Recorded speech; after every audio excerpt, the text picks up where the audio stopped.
Eye on South Asia is brought to you by Wells Fargo. Wells Fargo, together we'll go far.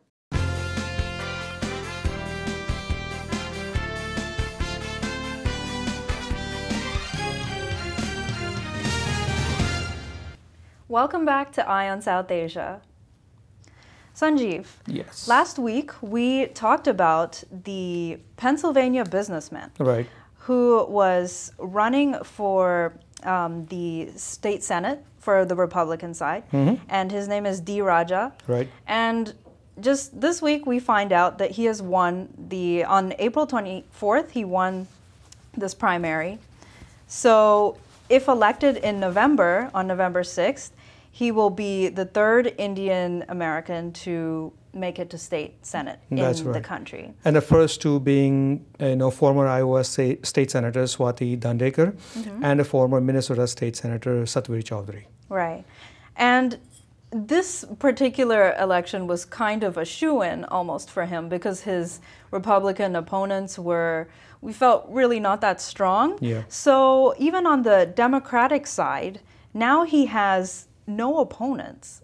So it seems like a shoo-in, except for there's just one little opponent that he might have, which could be a write-in candidate, Pleasant Hills Borough Democrat Greg Parks. But there's really no one, on the polls to compare to. So he seems to have a pretty good shot. He received 44% of the vote. Right, far ahead of his Republican rival. They only got like 25% of vote. So obviously, this gentleman is quite popular, has done quite well in the state of Pennsylvania, and then he also is a businessman. Yes. He co-founded Computer Enterprise in 1992, and the company now provides IT services to over 1,000 clients across the United States, including over 60% of Fortune 500 companies. So obviously, the man is knowledgeable, a successful businessman, educated also. He's got a master's degree in computer science from the University of Pittsburgh, and an MBA from Mellon University. So. He seems to be that real, true Pennsylvania man, and he's ready to go. Right. And he wants to really just bring in students and keep them in the state to help grow that state. Exactly. Because they have, such good schools in Pennsylvania. True. And it hasn't been so easy because last year Raja made an unsuccessful bid for CEO's post for Allegheny County, which he had lost, but he's continuing to fight. So all the best to Raja. Yeah, we wish him good luck, and it seems like a great chance for him. Yep, looks like it. Good. All right, let's move on to our next story. This is all the way in France. It is related to the France ban on the turban. And a Sikh rights group has met to challenge this sort of law that they've put out. And the Sikh leaders from around the globe have vowed to challenge this ban in a very big way at the United Sikh 4th Annual Global Sikh Civil and Human Rights Conference, right. Held at the United Nations Church Center on April 24th. Sikh leaders have pretty much made a resolution that they're going to do something about this. Right. Because it's not just about Muslims or this group or that group. It affects a lot of people. True. And to really just put this blanket law, it's just not fair. So, well, France also came out, some time ago, a year or so, where they banned burqa in France, and that was also opposed, very strongly by everyone in France. And now Sikhs are getting together and trying to win on ban on turban. Right, and France was, I believe, the first country to start this. Yes. And because they, were the first in Europe to start this, we had Italy and other countries kind of piling on to that trend. And so it seems like kind of a dangerous road to go down. It's like a slippery slope. Yep. So first they started in the French schools with IDs and photographs, and it was just a domino effect with other European countries and Western countries following this suit. So we have the UNHRC. They're basically just wanting to overturn some of these cases where people have been, you know, targeted and just unfairly targeted. And there is a large population of Sikhs living in France. Right. Yeah, for generations. Yes, we have, well, 25 million Sikhs across the globe, and they definitely need a platform to discuss their future and their rights. Yep. So hopefully that'll reach a favorable resolution for them. We'll see. On that note, over here in the U.S., we have several religious representatives who attended a White House briefing, and this is everyone from Hindu, Buddhist, Sikh, Jain, you name it. All these representatives came to the White House to discuss their concerns and their roles in America's socio-political arena. And this specific meeting was hosted by the Hindu American Seva Charities, or the HASC, at the White House office. And they really just want to talk about community building and really just engage the White House, because this being the White House, the administration of change that was proposed, at least in the beginning, everybody wanted to get that attention and, you know, get something done with their own causes.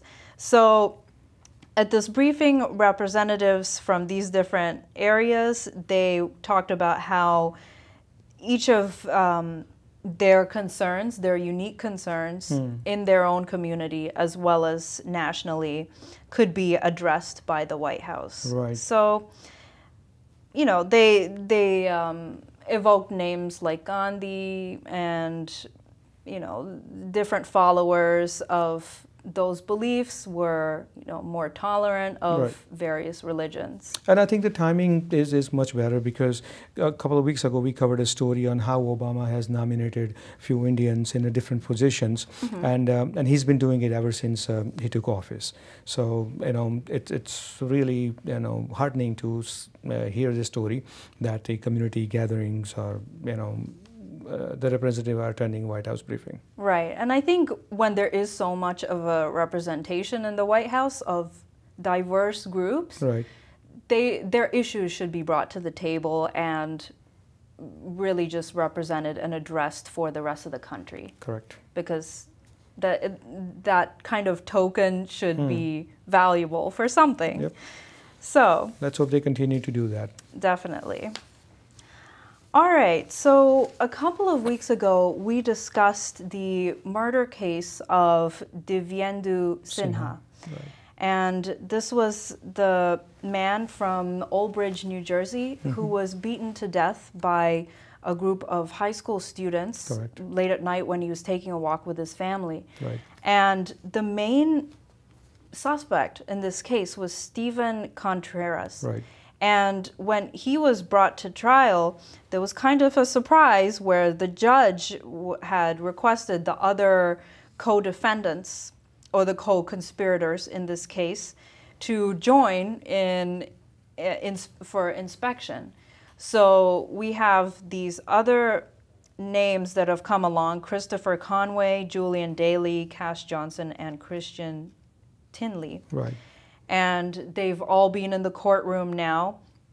And it's kind of interesting. At this point, the main suspect, Contreras, is saying that he never saw the family. It seems like he's changing his story. I mean, they're all high school friends, right? At the time, high school students, Old Bridge high school students. And they were all together. And to beat Mr. Divyendu Sinha in front of his wife and his sons, I mean, you know, that was a really, really tragedy. Yes. But now it seems Contreras is trying to change his story, because he was the one driving the car, if I'm not mistaken. And he stopped the car and he was the first one to come out. And then he's saying, or his attorney rather, saying that he, you know, just stood and watched other guys, you know. He just said, I'm not going to be a part of this. And there was also this issue with alcohol, that all these kids were drinking, and then he claimed that he wasn't a part of that he didn't drink. There's also the side incident with a gentleman named Anthony Martino, who the group seemed to have followed and kind of caused trouble with, Sure. damaging his car Yep. and that sort of thing. So, I mean, in the meantime, we have the testimonies given by Divyendu Sinha's sons, and it's just such a traumatic experience Sure. for them. One of them was Ravi Sinha, who talked about this incident, and he just said it was the worst day of my life. Obviously, I mean, who would want to see, their own father getting beat up by this group of teenagers? Right. But the entire New Jersey community, they're together, they're out there in support of Divyendu Sinha. And I think, I know some community members are regularly going to the court and being part of the trial just to see Yeah. that what happens. The reasons are unknown, we don't know, but let the court decide that who's guilty and why they did it, what they did it. Exactly. Yes, hopefully this case will see some justice. Yep. And on a related unfortunate note, in the San Francisco Bay Area, we have the case of Rahul Sharma, and he was murdered. He was only 20 years old. He was murdered and he was shot in the head and killed in Fremont's Centerville's neighborhood. And at this point, that was on April 20th. Right. And, we have several of his friends and family. They're kind of coming together and doing commemorative sort of meetings for him. And what's really sad in this case was the U.S. Embassy actually didn't allow his grandmother to come for his funeral. Because I think his grandmother was very close with him, and I think she had seen him, grow. That's why she Yes. was very close to him. And Rahul Sharma was living with his father. Rahul was shot in the head. Now, it could be hatred crime or could be gang violence. We don't know yet. Police have not said anything. But it's interesting that his father made a statement saying no more safe living in America. And, that I think says a lot in that statement. Right. But, we'll see what court decides and why and how they killed him. Yes. And we have another story which is eerily similar to these previous two. We have an engineer who was just 28 years old, and was he a university student, or I believe he was working? But he was found dead, and this was in Dallas. So police have ruled out foreplay in this case, and he was basically found dead in his apartment by local police. And the thing is, the details are a little bit muddled because So he I was think there in his apartment for 10 days. What I can say right now that this has happened, but we don't have a whole lot of information on this case so far. So next time or in the future, once we get a little more information, we'll definitely share it with you. Absolutely. And now it's time to take a break. Right. We will be right back after these messages.